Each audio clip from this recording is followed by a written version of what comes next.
I feel like when we really started to date, I didn't really broadcast it too much. I posted like little subtle things, like when you took me to get crab legs, because you know I love crab legs. It's kind of hard to say how we met or when we met, because I was definitely in a relationship when we met. Even though I might have found you attractive or found any type of interest in you, there was no pursuing it. I feel like Snapchat was like the kickoff. At the time, like I didn't know if you were in a relationship or not. I remember writing you. I think I was like, hey, what's up? And then when you responded, I just went ghost. I didn't know what to say back. I'm like, what's next? From there, that Memorial Day weekend, yeah, that's when it kicked off, because I was in Cancun right. with a few of my friends, and we were out there having a blast. And I was packing to go on a trip, and then our flights got canceled for that trip. So my friends and I rerouted to Cancun, which was completely random. Like, it wasn't following you. It wasn't following you, it was random. And then when I got there, I'm like asking my friends, like, yo, should I hit him up? Like, this is really not me. Like, just shoot my shot. So I was like, you know what? Let me just send a mystery message and I'll have you figure it out. And then I sent it to you. Yeah, I was like, so what's up? Link up. Right. I was like, where are you staying? And then you sent me a location, and then I sent you my location. And it was 5 minutes away from each other. Yeah. So I'm like, oh yeah, I'm linking. It's lit. Yeah, so. And when she got back to New York, you called me, and I'm like, did he leave a shirt? Did he leave like his passport? Like, why are you calling me? You just wanted to have a conversation. What's wrong with that? I don't know, it was just so weird. I'm like, we're just supposed to be chilling. Like, why are you calling me? The place that I was in mentally and emotionally, I wasn't ready for a long-term, fully invested emotional relationship. Right. And I don't think that was your and I made that clear from the beginning. Like, I was super transparent. Right. Like, I made sure that it was known that, listen, I just got out of a 3-year relationship.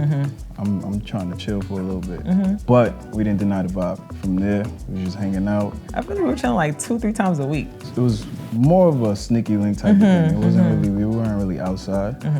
It finally got to a point where it was like, yo, let's go on a date. So we went. It was kind of awkward. It was. Because now we outside. Right. Then it got sticky.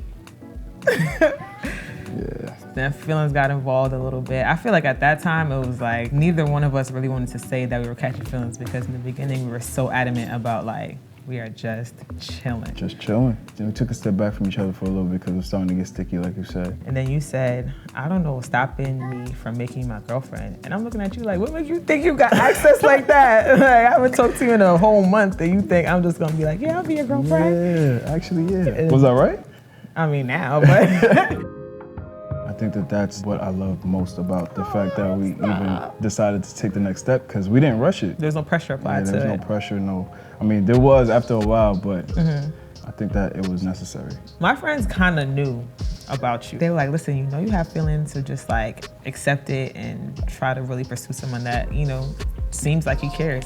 They really made me feel like I made the right decision in like pursuing it.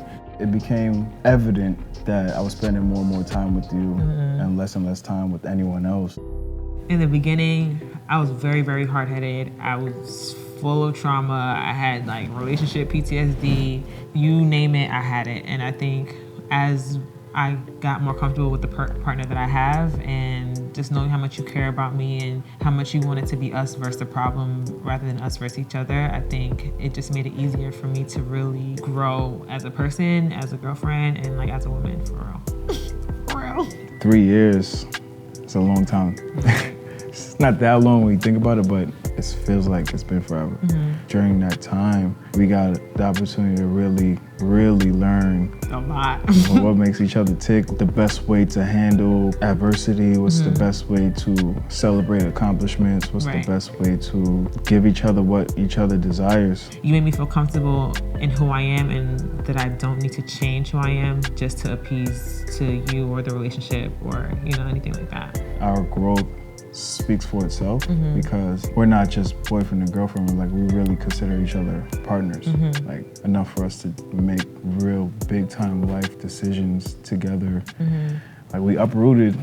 Right. We're talking about home ownership. We're talking about marriage. We're talking about families. We're talking about marriage? I don't know. We're talking about raising a family. We got a dog now. So there's decisions that we have to make together. We're not always gonna see eye to eye.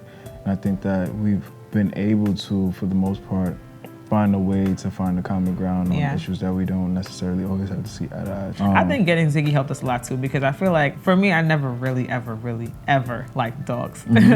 And it wasn't until like we knew that we were moving and you knew that you kind of not call all the shots, but that you be the man of the house, that you that you like, I want a dog, so we're gonna get a dog and you're gonna learn to love the dog. That's not how it went. That's my story and I'm sticking to it. You were picking dogs out. No. You wanted a huge dog. I said, let's compromise. You right. Thank you. Vegas is coming back. Let's compromise and get a medium-sized dog. Having him definitely has helped me, like emotionally, mentally, like just having someone outside of you being super excited for me to come home has helped just like lift my spirits. So maybe you saw further past what I could see when we chose to get him, but I love him. It's my dog. He loves you. How does it feel to love a black man? I just feel so safe with you. You make me feel wanted. You make me feel loved, understood, heard. When I think of what I would want for my future husband to be, like, you fit every description. Damn. And you handsome. Appreciate that. How does it feel to love a black woman? You definitely feel like home. You're definitely somebody that is like a breath of fresh air. It's like, you know, when you get to your house, you open the door after a long day, you close the door and you take that deep sigh because you're finally home. Like every time I see you, it feels like that. Especially if we haven't seen each other for an extended period of time for any reason. Having you as a black woman in my corner, on my team, next to me, taking on the challenges that we see every day, I think that just makes me feel invincible. It's a beautiful thing to just sit back and watch you work sometimes because, bro, you knew this already though. I really love your personality. It's what drew me to you to begin with, and I love that it hasn't changed. Wait, I did not expect that. I was like, I'm not gonna cry today.